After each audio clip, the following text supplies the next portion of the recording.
Yeah? Yeah. Okay, so 3, 2, 1. So here we go. This is episode 1 of the Dipti and Toby show. So this is the official first episode. It's been in the planning for a whole week now. And so for you, those of you who didn't see the amazing pilot that we made, my name's Toby, and I'm just like a normal kind of guy, really, you know, trying to find my way through life. And It's not normal. and this is Dipti, the internationally famous superstar hypnotherapist. And I'm not normal either. But Dipti works with people, you know, all day long, seeing clients in her professional practice here in the Cotswolds and now globally around the world. And what we thought we'd do is I am just going to come up with a theme for today's discussion, a little chat. Dipti doesn't know what it is, and you know, we're just going to have a little bit of a chat about it. If you can hear funny noises, that's the cat playing with conkers in the background. Yeah. So she's just decided to do that. As we press record. She may make an appearance if we're lucky, but you never know. So, yeah. Right, so the theme... The theme is the migration of the wildebeest in Africa in 1963 to 1968. Funnily enough, I've done loads of research on this topic lately. No, I've no idea. Okay, let's not do that one then. No, We'll save that for another show. So, I thought what would be interesting to talk about, and we can do it from my point of view and then from Dipti's professional point of view, is like negative self-talk. Ooh.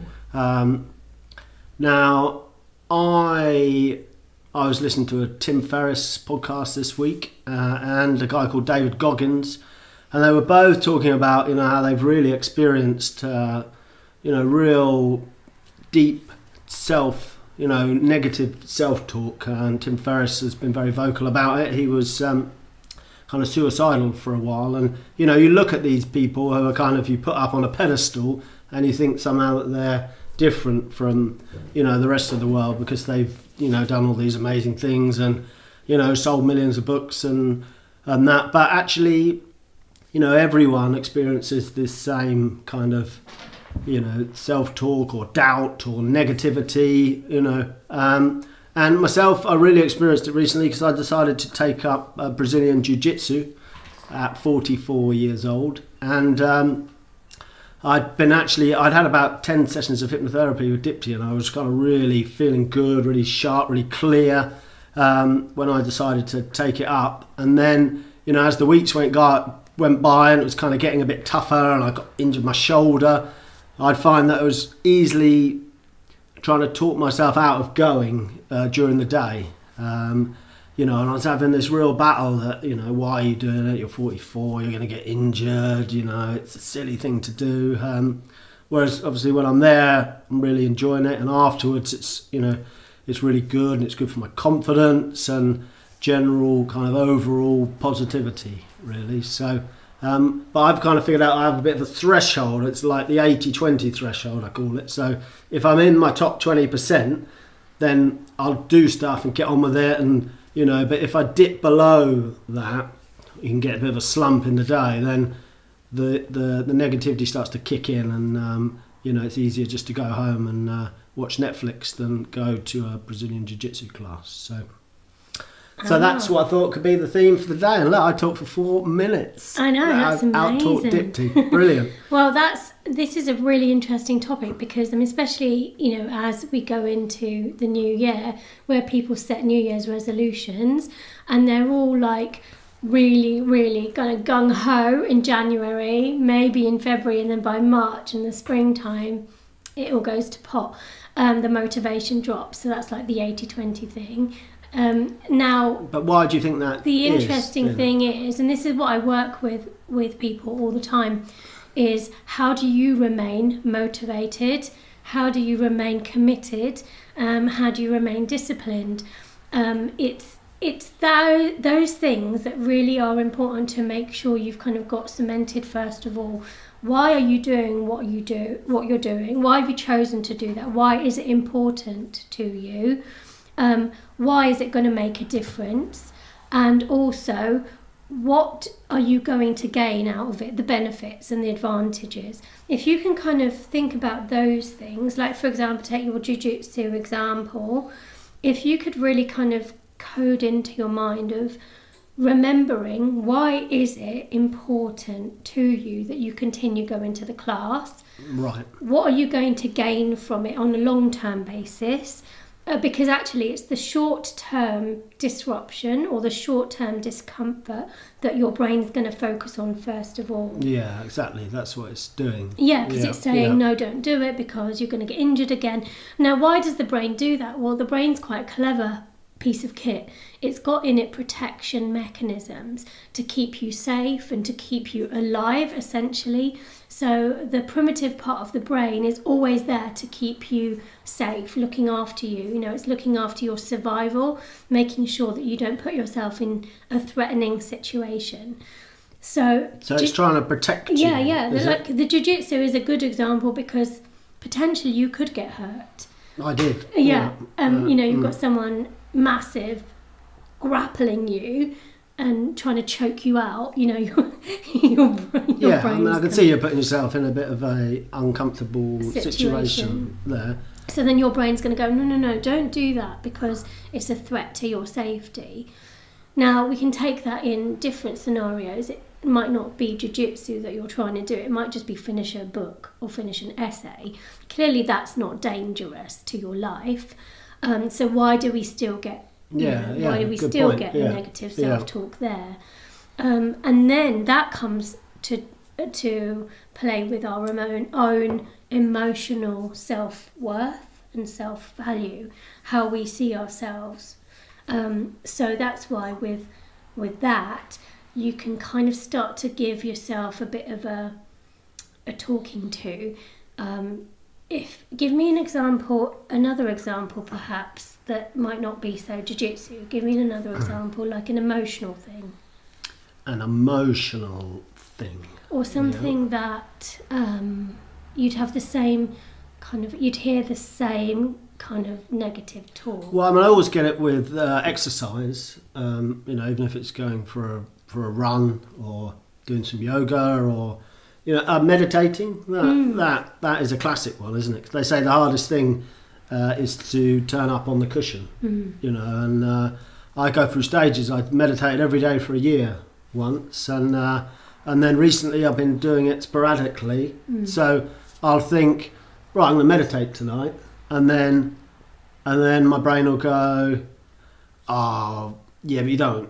Why do you want to do that? You know, it's like it's late, you're a bit tired, you know, do it tomorrow kind of thing. I mean, that's not threatening to my survival, is it? It's the monkey mind, isn't it? I think it's the ego that's trying to pull you off target, pull you off track. So the spiritual mind, and I know we said that I wasn't going to be up the spiritual fluffy end, and you were, but this is my answer to this question. Meditation takes you into a very quiet place. It takes you into that kind of intellectual part of your brain, or even into the super intellectual part of your brain that is your internal wisdom. And then, of course, the other part of the brain, the primitive part, kind of wants you to just sort of stay busy or distracted, I think. And so maybe it's saying to you, you know, you don't need to go up into that kind of super conscious place because it's not good for you.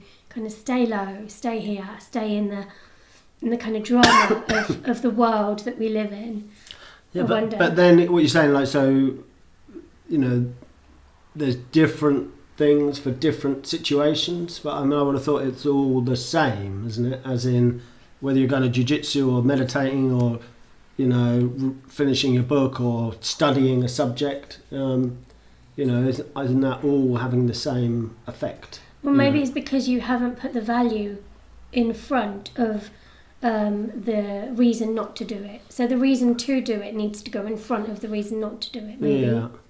With the meditation, I did it for a year, and, you know, definitely, even though it's incremental change it has, it does impact your daily life. So isn't that part of the discipline though anyway, to kind of know that this negative self-talk is going to be around? Maybe we can't get rid of it, but if we know it's going to be there, we can kind of have a different conversation with it rather than try to suppress it. Yeah. I mean, what I find is if I'm feeling good and positive and I'm not tired and I'm kind of, energized, then it's much easier for me to override the negative. But, if I've eaten too much for lunch and it's a bit of a hectic day and I didn't sleep well the night before, then the negativity will override the positivity. The other day I got in my car, went and filled up with petrol, I do it in Swindon with a guy called Lucas Luz, put the address in the sat-nav, pulled out the petrol station, up to the roundabout. I had to go over to go to jiu-jitsu, and I just went round and drove home. But even when I was driving up to the roundabout, I was going, oh, you should go, don't go. Yeah, it's like... But it's like my shopping challenge, it's the same thing where the other day I was in a well-known supermarket on my own, just getting the normal food shop. And this supermarket also has a clothing section. It's quite a large clothing section. And I could see the sale sign from where I was standing. And as I was kind of coming out of the supermarket, I had to go kind of past the clothing section. For those of you who don't know, I'm doing a 365-day no shopping for clothes and shoes challenge. So then I could literally hear in my brain going, go on. You're in the supermarket, no one's going to know. You could just go and have a little look. And the other part was going, no, don't have a look because you know you're going to get tempted. Do not go there. And then the other part was going, just have a little look. It's fine. You don't need to buy something. Just go in there. It's like the temptation was so strong. But then there was another part of my brain that went, no, don't do this. It literally was like, I don't know, like the internal parent or something that kicked in to just kind of draw a line under that voice. It's a bit like I describe to my clients, like the toddler and the parent, the toddler wants the sweets, and if the parent just goes, oh, okay, what happens then? The toddler's won. And then every time the toddler wants something again, they're just going to go, well, last time I just screamed and I shouted and I got what I wanted. The parent's lost it then. It's lost control. So maybe there's a parent part of our brain and a toddler part of our brain. I think there are, I've done an exercise before where you can start to figure out where that voice is. Is it inside your head? Is it outside your head? Is it a loud voice, a quiet voice? Whose voice is it? Is it your voice? Is it your mum's voice? I mean, probably we've all got lots of voices in our head, and lots of them aren't ours.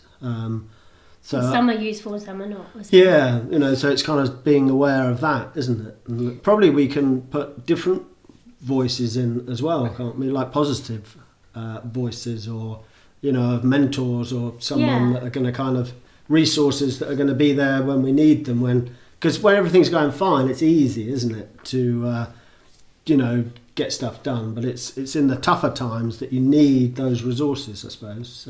So when you notice the voice, so it's not like you're not getting rid of the voices, I suppose. You're just maybe tuning into the positive ones or the more inspirational ones, maybe, and then turning down the volume of the ones that perhaps not so useful. So I don't think we can delete some that are not useful, but that would be a good exercise. When you were so in your example of the jiu-jitsu, could you say what voice or whose voice or where the voice was? I don't know. No, I haven't looked at it that closely. Yeah, because if that happens again, it'd be interesting for you to... Yeah, but it's weird because I can be like, 1 minute I can be, oh, I'm not going. And then I get a little like, yeah, do it, But this is what we were working on the other day. I was having some hypnotherapy with Dipti. Not only is she my girlfriend, she's my hypnotherapist. So, blurry boundaries, don't do it. Actually, it's working all right. We haven't fallen out yet. Not yet, not recently. Anyway, but we were working on more of an external picture I had, but it was like 2 years in the future. Where I was, I was like a blue belt, and I was kind of, I'd lost some weight and I was physically looking good and I was confident, and I suppose how I was feeling then. And then, really etching that into my kind of visual field, which obviously, again, when you're feeling good, it's easy to get that clear picture. But so how do you maintain that picture, even when you are tired, when you haven't eaten properly, when you've had a bad day at work? How do you keep that mental picture in your mind? Yeah. I did it when I was doing a duathlon. Yeah. I did a duathlon one year at Richmond Park, and a friend of mine beat me by a minute and a half. And so the next year we did it, but I was just, I had a really clear goal of just beating him, So any time I trained, I saw me running past him, and, I was just totally fixated on it. But that was, I knew there was a deadline and a time, and I could train properly. And maybe with the jiu-jitsu, I don't have a definite end goal. Yeah, so it's kind of easy to just give up and go, oh, it's a silly idea. Anyway. In that case, if you know that you're goal focused or deadline focused, rather than giving yourself a bit of a fluffy focus, you need to kind of chunk it down. Break it down. Yeah, and maybe give yourself a shorter goal or a smaller goal or a more manageable chunk, and then you kind of work towards that bit. And then the next time you work towards the next bit, so you've really chunked those sort of visions or whatever they are down, so you're always moving towards something. How does it work when you're getting hypnotherapy with some of your clients? Because when I was having hypnotherapy with you, I didn't really have to do any of this kind of goal setting or visual stuff. I was just like on fire, so, and even when I went and signed up for the jiu-jitsu, I was kind of surprised. I was like watching myself going, "Whoa, fair play! That's good." But I wasn't like going, right, in 3 years I'm going to be fit and healthy and a blue belt. In hypnotherapy and solution-focused hypnotherapy, we basically, what we do is essentially empty the stress bucket. That's the idea. And what's the stress bucket? So the stress bucket is an imaginary metaphorical place in your brain that contains your stress and sort of difficulties and negative thoughts.